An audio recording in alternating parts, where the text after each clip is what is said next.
Jagana निर्मलं निष्कलं नित्यं मनोभासामगोधरं गङ्गाधरं जलधरं जडाभगुणपण्डितं श्वेतभूतित्वमण्डेन पराढेन विराजितं गोधरत्रयसम्पन्नं स्वर्णकुण्डलपण्डितं याम्बरं वृत्तभूषं वृत्तसिंहासनेस्य सर्वाभीष्टप्रदातारं सनातनं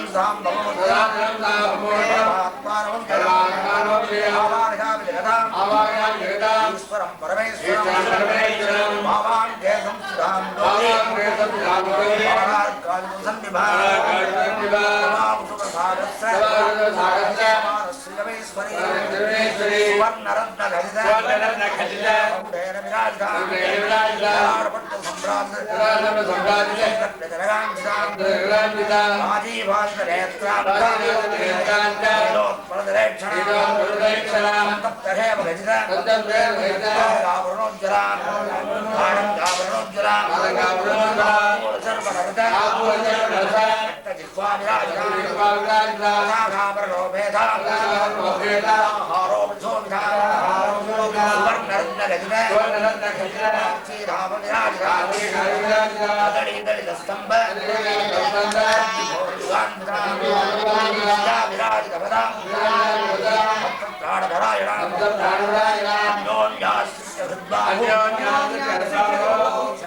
பிரம்மஸ்ரீ முத்துசுப்பிரமணிய குருக்களுக்கு இன்னைக்கு சதாபிஷேகம் நடக்கிறது. அதுக்கு பூர்வாங்கமான கிரியைகள்லாம் நல்லா நடந்திருக்கு. இப்போ சதாபிஷேகம்னாக்க 1000 பிறைகள் காணணும். சகஸ்ர சந்திர தரிசனம்னு பேர். அந்த சந்திர தரிசனம்னா மற்றதை பார்க்க முடியாது. அதாவது 1 வயசு இருக்கும்போது அல்லது 6 மாதம் வந்தாலும் நிலா ஓடிவா 1ஆம் கிளாஸ்லயே நம்ம சொல்லி தருவா. சந்திர தரிசனங்கிறது எல்லாருக்கும் ஏற்படுறது. அதனால்தான் அதை நியமமா வச்சா 1000 பிறை கண்டவர்கள் சதாபிஷேகம் பண்ணிக்கலான்னு. 1000 பிறை எப்படி ஆகும்? வருஷத்துக்கு 12 தானே ஆகும். அவங்க 80 வருஷத்துக்கு 960 தானே ஆகும்னா 2 வருஷத்துக்கு 25. 2 வருஷத்துக்கு 2 வருஷம் ஆச்சாருன்னா 25 பிறை. அப்படி 80 வருஷத்துக்கு 1000 பிறை அவ கண்டுட்டாங்க. அப்ப 1000 பிறை கண்டதுன்னாக்க என்னாச்சுன்னா 3 தலைமுறையை உண்டாகிறா. தான், தன்னுடைய மகன், மகனுக்கு மகன் அப்படின்னு திருப்புருஷால உற்பத்தி பண்ணிவிட்டா. அவளுக்கு தான் இதுக்கு பேரு சத அபிஷேகம் என்ற பெயர். அப்த பூர்த்தின்னு பேரு. அதாவது 60 ஆண்டுக்கு சக்தியப்த பூர்த்தின்னு பேரு. இப்ப சதாபிஷேகம். இவர்களுக்கு ருத்ர துல்யா, அதாவது லட்சுமி மகாலட்சுமி மகாவிஷ்ணுடைய துல்யா, அதே போல பிரம்ம துல்யா. அதுக்காக அவளுக்கு தந்த தம்பதிகளை எப்படி உமாமகேஸ்வரன், லட்சுமி விஷ்ணு, மகாலட்சுமி விஷ்ணு, சரஸ்வதி பிரம்மா, இது போல அந்த தம்பதிகளை ஒரு நல்ல உயர்ந்த காலத்தை கொடுத்து அவர்களுக்கு அபிஷேகம் என்று பெயர். இந்த அபிஷேகத்தை யார் பார்க்கிறாளோ, யார் செஞ்சு வைக்கிறாளோ அவளுக்கெல்லாம் ரொம்ப சுத்தமானது. அவர் என்ன செஞ்சார்னா தன்னுடைய கர்மாக்கள் செய்யும் போது உதர நிமித்தம் பௌகிருதவிரான்னு ஆச்சாரியால் சொல்லியிருக்கா. இந்த வயிற்றுக்காக எவ்வளவோ பொய்கள் சொல்லி இந்த ஜீவனத்தை நடத்த வேண்டியதா இருக்கும். அப்போடியாக ஏதாவது அவர் சம்பவிச்சாலும் நாளைக்கு 3வது திருமங்களையும் அவர் சாதிக்க போறாங்க அந்த அம்மா. அதாவது முதல்ல திருமணத்துக்கு போது 2, அதுக்கப்புறம் தான் சத்தியப்த பூர்த்திக்கும் போது 2, அதுக்கப்புறம் சதாபிஷேகத்துக்கு செஞ்சுக்க போறான். அந்த செய்யும் போது அவரை புனிதமாக செய்யணும். அவர் மகா புனிதமாக இருந்து அவர் செய்த பாபங்கள்லாம் போகணும். போன பிற்பாடு அவர் சுத்தமாக ஆயிடுறார். அந்த சுத்தமான பிற்பாடுதான் இது மகா பிராயச்சித்த கர்மான்னு பேர். சுபகர்மா மகா பிராயத்து சுபகர்மான இந்த சடாபிஷேகத்துக்கு பேர். அதனால ருத்ரேகாசி உண்டு 12 பிராமணாலை கொண்டு ருத்ரனை ஆராதிக்கணும். இது எல்லாரும் செஞ்சிருக்காளா? இதிகாச புராணத்தில் இருக்கக்கூடியதான இதிகாச ராமர் என்ன செஞ்சார்? தன்னுடைய பெரிய இவனோட யுத்தம் பண்ணார். அப்போ மகா பாபம் வந்தது. ராவணனை சம்பாரம் பண்ணார். அதனால பாபம் வந்தது. அவர் என்ன பண்ணார்? ராமேஸ்வரத்துல ராமலிங்க பிரதிஷ்டை பண்ணார். அதே போல அதனால அவர் பரமபாவனமா செய்தார். இந்த குரு சுட்டோ ருத்ரா சிவஸ்ருட்டா குருத்ராதா குருஸ்ருட்டோ சிவத்ராதான்னு குருவனிடத்துல யாராவது கோபம் அளித்தால் சிவனை சரணாகதி அடையலாம். சிவனிடத்துல யாராவது கோபத்தை அடைந்தால் குருவனிடத்துல அடையலாம். இவா 2 பேரை தவிர நமக்கு அடைக்கலம் முழுந்து நம்மளுடைய பாவத்தை போக்கெடுக்கக்கூடிய ஜென்மாக்கள் யாருமே கிடையாது. அதனாலதான் இது இந்த ருத்ரனை செய்தார். இந்த ருத்ரத்துல ரொம்ப மகாமகிமை உண்டு. பஞ்ச மகாபாதகம் செய்தாலும் அந்த மகாபாதகத்தை போக்கக்கூடிய சக்தி இந்த ருத்ரத்தை தான் உண்டு. அந்த ருத்ரத்தை அவருக்கு உண்டு இல்லை, அவருடைய குடும்பத்தாருக்கு உண்டு. இந்த கிராமத்துல இருக்கிறவர்களோ அஸ்மின் கிராமம் அநாதுரம், இந்த கிராமமானது அநாதுரம், துர்பிட்சம் இல்லாமல் சுபிட்சமாக இருக்கணும். இப்போ 12 பேரும் வரிசையா அந்த ருத்ரயாகம் பண்ண போறா. ருத்ரயாகம் பண்ணும்போது இந்த சொன்னோம்னா இந்த 10 வயல்ல இருக்கக்கூடிய கிராமங்கள்லாம் ரொம்ப சுபிட்சமாக இருக்கும்னு ருத்ரயாகன்னு பேரு. இது கிடைக்கவே கிடைக்காது. நாளைக்கு அந்த தம்பதிகள் இடத்துல திருமங்கல்யம் தாரணம் ஆன உடனே 2 அட்சதையை நம்ம வாங்கி யார் போட்டுக்கிறாளோ அவளுக்கு நல்ல புனிதம் உண்டு. என்னென்ன அதே போல இங்க இது நடக்க போறது ஏகதார இது ஹோமம் நடக்க போகுது. அந்த ஏகதாரையில யாரும் அவா உண்டி தம்பதிகளை உண்டு இல்ல. நாம் என்னென்ன கோருகிறோமோ அந்த வரத்தை எல்லாம் அந்த பகவான் பிரத்யட்சமாக அக்னி ரூபமாக இருந்து அதான் சுடர்ந்து பேரு. தேஜசாம் பதையே நமஹா, தேஜஸுக்கெல்லாம் பத நம சாந்தாய தேஜசே. அவர் தேஜஸ் ரூபமாக இருக்கார். அவளுக்கு தெரியும் திருவண்ணாமலை எல்லாம் தேஜஸ்வரூபமாக இருந்து தேஜோலிங்கமாக செய்கிறார். அதனால்தான் இப்ப தேஜோலிங்கமாக அவர் ஆவிர்வாகமாக போறார். அது யாரார் என்ன பிரார்த்தனை செய்கிறார்களோ அவ்வளவு துக்கம் உண்டாகும் அப்படின்னு சொல்லிட்டு நாங்கள் தாமதமானதுனால சுருக்கமா சொல்றோம். இன்னும் ஒரு சந்தர்ப்பம் கொடுத்தாருன்னா நல்லா விளக்கமா சொன்னேன்.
Om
கொஞ்சம் முன்ன பின்ன இருந்தானே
Thank you.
எல்லாருக்கும் எல்லாருக்குமே சுதினமான தினம்.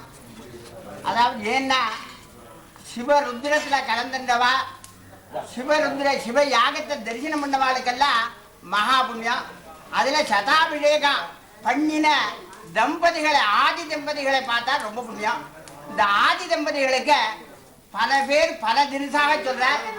பரஸ்பர தபசம்பதே ஃபலாயித பரஸ்பரோ பிரபஞ்ச மாதா பிதரோ பிராஞ்சோ ஜாயாபதி துமஹா.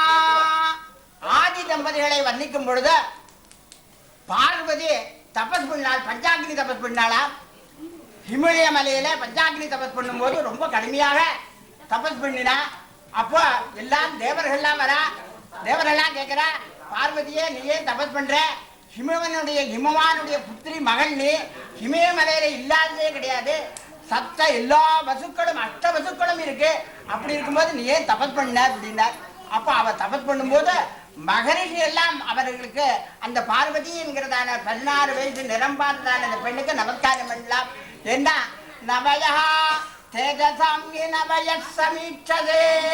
தேஜஸ் இருந்தா வயசை பார்க்க வேண்டாம். நீங்க பிச்சுமணி சாட்சி என்ன பிரமாதமா பண்ணி வைக்கிறாய் பாருங்க. என்ன நீங்க எல்லாம் பார்த்தோம்னா அந்த கல்பம் அவன் அப்பாவினாலே சேகரிக்கப்பட்ட கல்பம். இவரும் நன்னா சேகரம் பண்ணியிருக்கார். இந்த அர்க்க பிரதானத்துல இந்த ஒவ்வொரு ருத்ரத்துல சொன்னதுனால என்ன பலன், அந்த ருத்ர அர்க்கியமிடும் போது க்ஷீரோத அர்க்கியமிடும் போது இந்த பலன் அப்படிங்கிறதுக்காக பஞ்ச மகா பாதங்கள்லாம் உங்களுக்கு தீர்ந்து விட்டது. இவருக்கு சொன்ன தேயம் சுராபாதம் குருதார கல்பனம் முதலியதான பஞ்ச மகா பாதகங்கள் இந்த க்ஷீரங்கள்னாலே இந்த ஒவ்வொரு ருத்ரத்தினால 11 தரம் அர்க்கிய பிரதானம் விட்டு அதனுடைய பலப்பிராப்தி எல்லாம் ரொம்ப பிரமாதமாக சொல்லியிருக்கார்கள். ஏன்னா இந்த கிராமத்துல என்ன ரொம்ப பிராமணாலே வாசம் இல்லாத இடத்துல 11 பிராமணாலே சேர்த்திருக்காரு பாருங்க. எந்தெந்த ஊர்லேருந்து சுமார் 20-25 மைல் விஸ்தீர்ணத்தில் இருக்கக்கூடிய அங்கங்க இருக்கக்கூடிய பிராமணோத்தரம் எல்லாம் ஒரே நிமிஷம் 8வது மணிக்கு இங்க அவசியம் வரணும்னா அவருக்கு எவ்வளவு செல்வாக்கு இருக்குன்னு பாருங்க. நாம் ஏதோ திரவியம் கொடுக்குறா, திரவியத்துக்காக வந்ததில்லை, தெய்வம் நமக்கு வேணும் அப்படிங்கிறதுக்காகவே இந்த 11 பேர் இந்த இடத்துல வந்திருக்காங்கன்னா இந்த ஒண்ணும் இல்லாததான கிராமம், பிராமண கிராமம் இல்லாத இடத்துல வந்திருக்காருன்னா பிச்சுமுனை சாதி. ஏன்னா அவளுக்கு போய் இவர் உபகாரம் பண்றார். பிச்சுமுனை சாதி இல்லைன்னா ஒரு காரியம் நடக்காதுன்னு ஒரு சுமார் 20-25 மைல் விஸ்தீர்ணத்துல ஒரு புகழை சம்பாதிச்சிருக்கார்.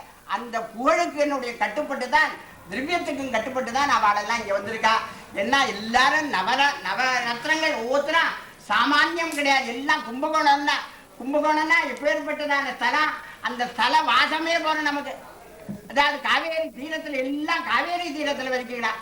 ரொம்ப விசேஷம். காவேரி தீரத்துல வசிக்கக்கூடிய பிராமணோத்தமர்கள் ஒரு வேத வாக்கியம் சொன்னாலே போரும் பிரமாதமா அப்படின்னு காவேரி தீரத்துல வாசிக்கணுங்கிறதுக்காக மகான்கள் எல்லாம் என்ன கோவிந்த இவார்கள், நாமசிரவணம் பண்ணிடுவா, இல்லைன்னா கும்போணம் இவாள், எவ்வளவு பேர் கும்போணத்திலேயே தஞ்சாவூர் தீரத்துல தியாகிடுவாள். அதே போல முத்துசாமி தீட்சிதர், சாமா சாட்சிகள், இது போலதான அவதார புருஷர்கள்லாம் எங்க இந்த காவேரி தீரத்துல வாதம் பண்ணி ஜெகத் பிரசித்தி அடைந்தார். அதே போல காவேரி தீரத்துல இருக்கக்கூடியதான பிராமணோத்தமர்களை கொண்டு இந்த ருத்ரத்தை அவள சொன்ன இதுல நாம் பேசிட்டே இருப்போம். பேசிட்டே இருந்தாலும் பரவாயில்ல, அந்த ருத்ரா அவளாலே சொல்லப்பட்ட ருத்ரா நம்ம காதல விழுந்தா போறோம், அவ்வளவு புண்ணியமா. அதை போல இந்த பார்வதி சிறு வயசுல தபஸ் பண்ணினாலும் அவளுக்கு எல்லாரும் ரிஷிகளும் நமஸ்காரம் பண்ணாலாம். ஏன் பார்வதி தபஸ் பண்ணா அப்படின்னு அவர் காளிதாசன் சொல்றார். பார்வதிக்கு ஒண்ணுமே கிடையாது. பார்வதியை பத்தி வர்ணிக்கும் போது சொல்றார், இந்த லட்சுமிக்கு ஒரு பெரிய கவலை. என்னடா சமாச்சாரம்னா, அவளுக்கு ஜாக மாத்திர வேண்டியதா. காலம்பரம் ஆயிடுச்சுன்னா தாமரை மலர்ல வீட்டு இருப்பா, மாலையில் ஆயிடுச்சுன்னா தாமரை மலர் மூடிடும். அப்போ எங்கடா போறதுன்னா குடி வேற வேறனா. அதனால குடி ஜாகையை காலி மரத்துலன்னா ரொம்ப பிரமாதம். அதெல்லாம் ரொம்ப பேர் அனுபவிச்சிருப்பா. ஒரு இடத்துல இருந்து இருக்கக்கூடிய சாமான இன்னொரு இடத்துல கொண்டு வருதுன்னா 1000கணக்கான ரூபாய் ஆகும். அந்த கிராமத்துல இருந்து இன்னொரு கிராமத்துக்கு போறதுன்னா ரொம்ப கஷ்டம்.